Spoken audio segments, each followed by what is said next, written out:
Olá, meu querido ouvinte, muito bom dia a todos. Que a graça e a paz do nosso Senhor Jesus Cristo esteja sobre a vida de todos vocês.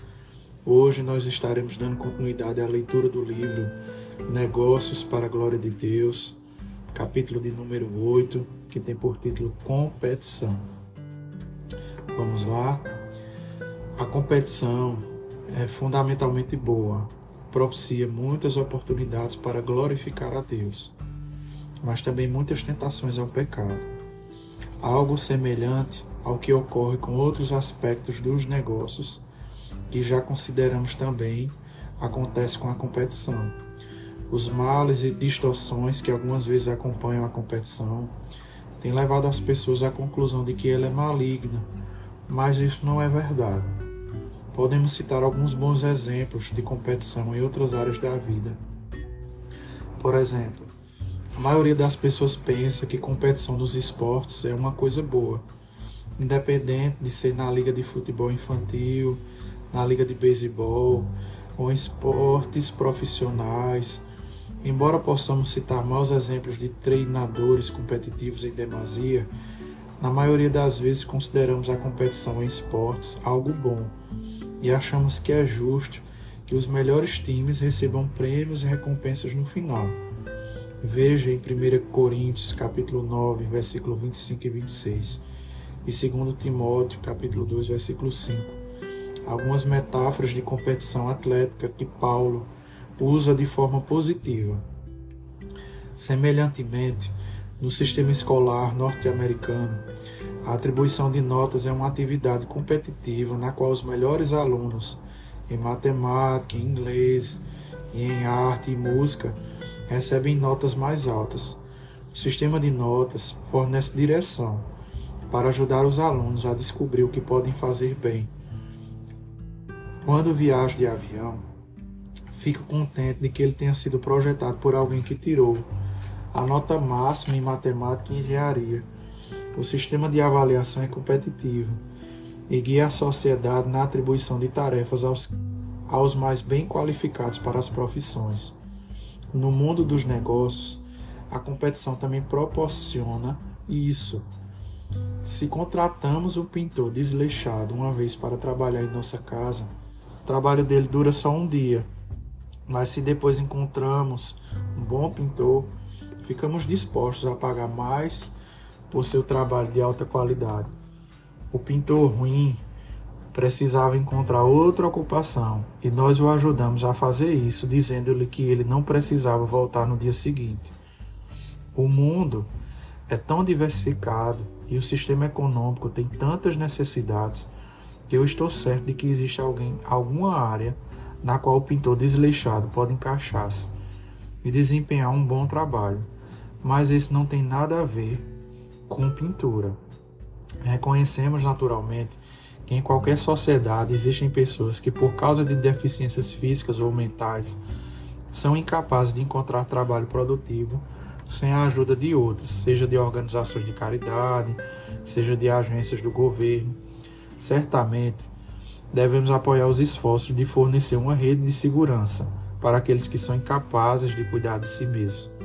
Mas na sociedade norte-americana, pelo menos, que eu conheço melhor, e em muitos outros países também, existe trabalho produtivo disponível para a maior parte da população. E competição é o mecanismo que ajuda os trabalhadores a encontrar trabalhos em que os interesses e as habilidades deles melhor se encaixam. Então, o sistema competitivo é aquele que melhor testa nossas habilidades e descobre se nós podemos fazer uma coisa melhor do que os outros e assim ser pagos por tal trabalho.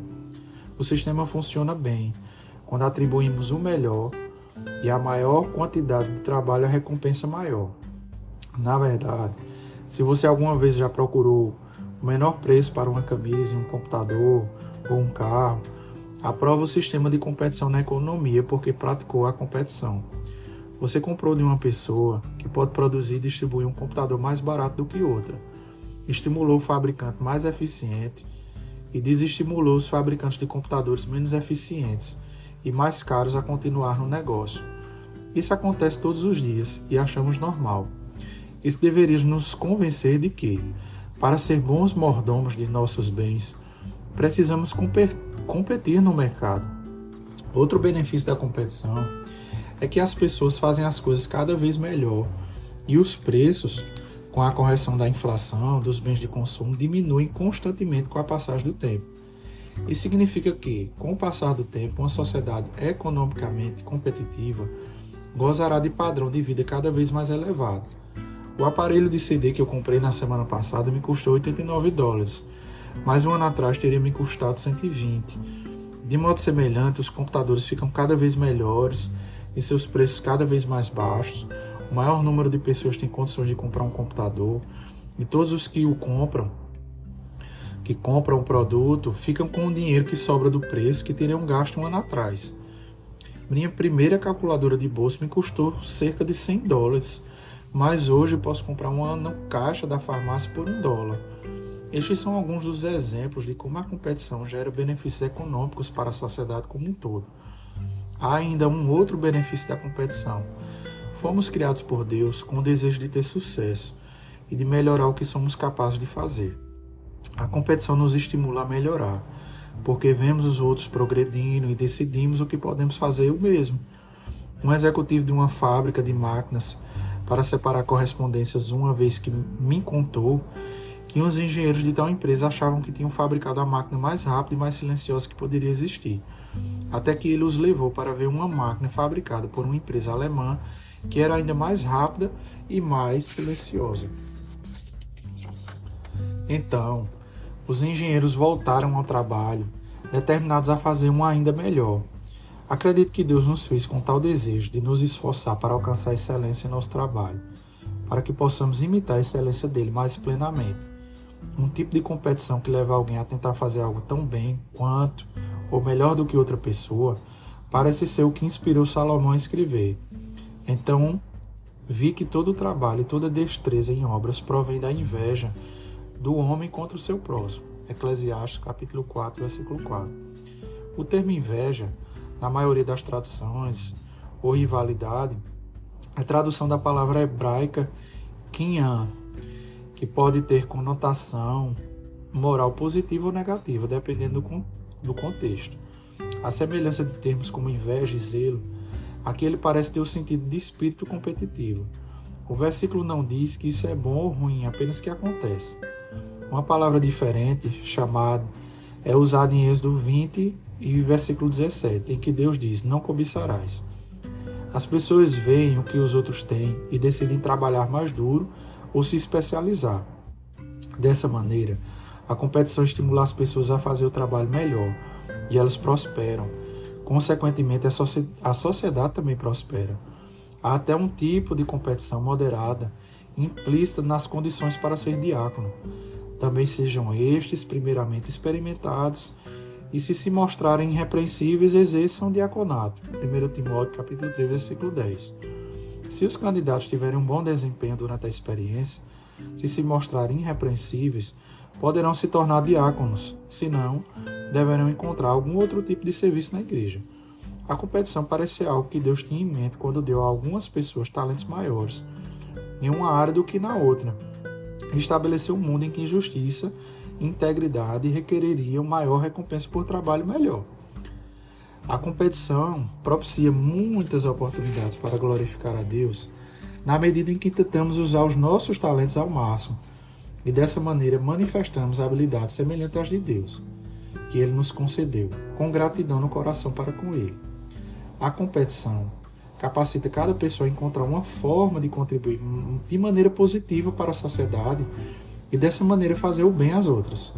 A competição é, portanto, um tipo de funcionamento coletivo dos atributos de Deus, de sabedoria e bondade, e é uma maneira de a sociedade ajudar as pessoas a descobrir a vontade de Deus para a vida delas. A competição também nos capacita individualmente a demonstrar integridade e bondade para com os outros, mesmo para com aqueles com quem competimos. Por outro lado, a competição propicia muitas tentações. Existe uma diferença entre procurar fazer um trabalho melhor do que os outros e tentar prejudicar os outros, impedindo-os de ganhar o sustento. Não há nada de errado em tentar melhorar a administração de uma oficina mecânica para torná-la mais eficiente do que a rua de baixo. Mas há muito de errado em mentir sobre o outro mecânico, roubar as ferramentas dele ou procurar prejudicá-lo de outra forma. A competição também leva a muitas tentações, ao orgulho, ao trabalho excessivo, que não permite nenhum descanso ou tempo para a família ou para Deus. Existe também a tentação de distorcer tanto os valores da vida que nos tornamos incapazes mesmo de gozar dos frutos do nosso labor. Mas as distorções de alguma coisa boa não devem nos levar a pensar que a coisa em si seja ruim. Essas tentações ao pecado não devem obscurecer o fato de que a competição, dentro dos limites apropriados, é boa e agradável a Deus e propicia muitas oportunidades para glorificá-lo. Amém. Deus abençoe a todos. Chegamos ao fim desse capítulo. Deus abençoe.